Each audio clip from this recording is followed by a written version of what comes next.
देखिए, यूजीडी का जो मसला हमारे हलके में है, इससे पहले एडीबी का जब काम हुआ था तो काफ़ी सारे पाइप्स हमने डाल कर है ना यहाँ से यूजीडी नॉर्दर्न आउटफॉल के सुवे ट्रीटमेंट प्लांट को है ना लिंक करने का काम किए थे।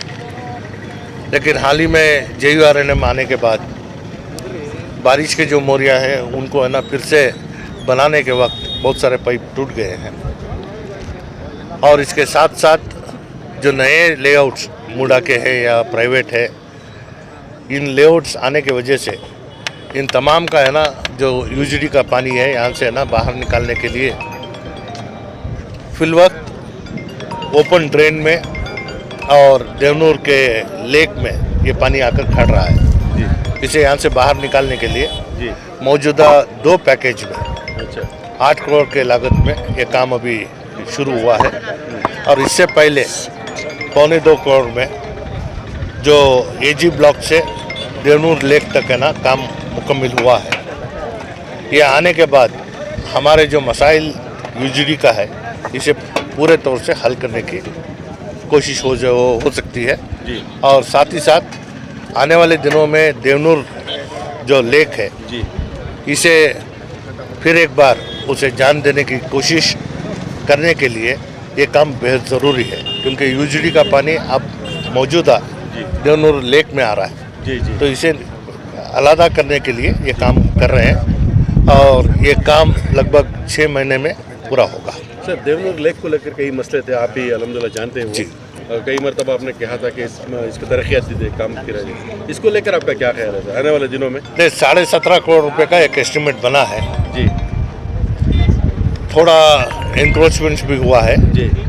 इसका सर्वे का काम पूरा हुआ है और आने वाले दिनों में ये इसका काम शुरू करने के लिए ऑफिसर्स को हिदायत दी गई है कि फ़ौरन है ना ये काम शुरू करें और ये काम हो सकता है कि आने वाले 2-3 महीने में है ना काम शुरू होगा। सर, चंद दिन पहले कांग्रेस का जो उत्सव हुआ, वहाँ से कांग्रेस की कहीं ना कहीं मजबूत दिखाई दे रही है। रियासत में एक हवा निकल चुकी है, यानी बीजेपी पार्टी में कहीं ना कहीं बहुत सी CM को तब्दील करने की तक बात आ रही है।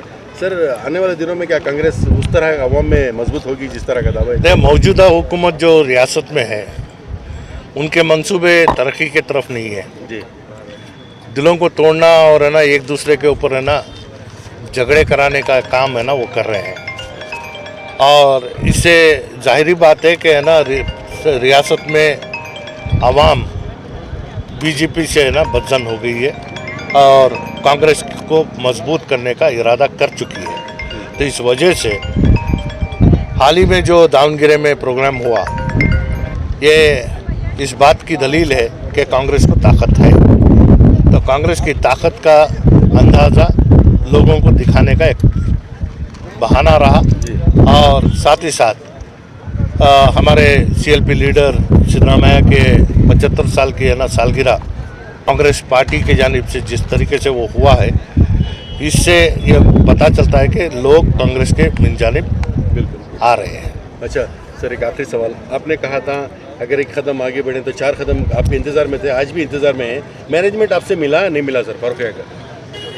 देखिए, जनाब शौकत पाशा मेरे से आकर मिले हैं जी और उन्होंने मुझसे मिलकर बात कही कि है ना वो ताज मोहम्मद खान से बात किए हैं जी और फ़ौरी तौर से मोबाइल में ताज मोहम्मद खान से बात भी करवाए। अच्छा।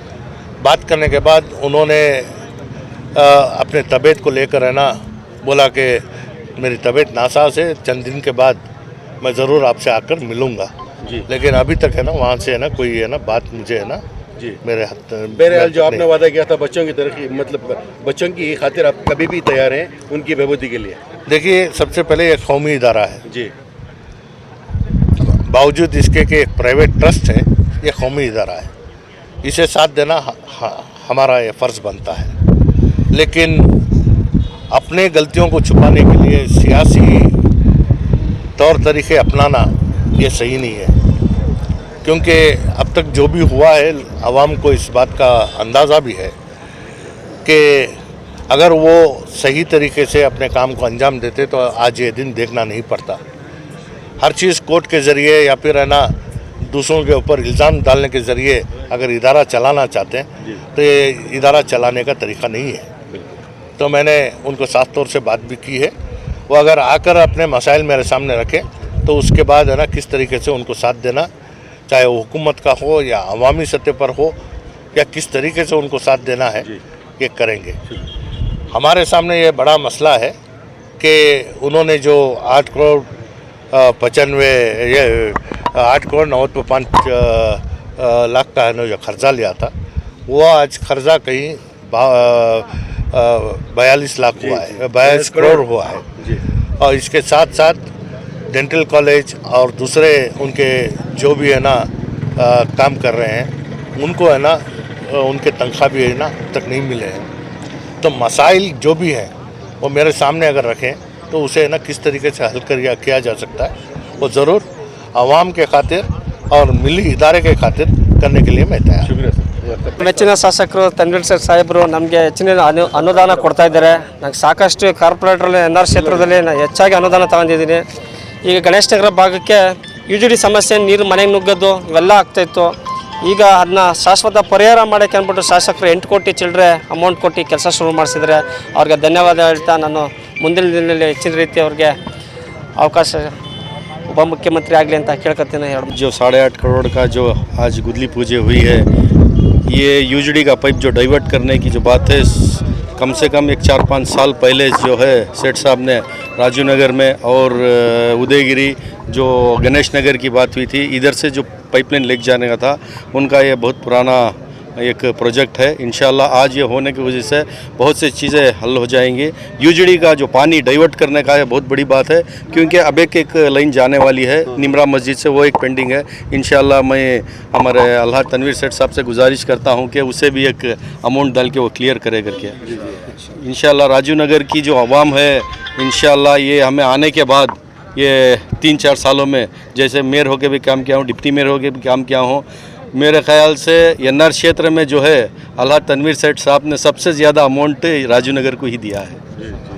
जो सर्कल का डेवलपमेंट है और जो रोड्स हो रहे हैं, इंशाल्लाह कहाँ भी जाके देखो राजू नगर में जितना वर्क चल रहा है, मेरे हिसाब से आधे मैसूर में कहीं भी नहीं चल रहा है। बिल्कुल।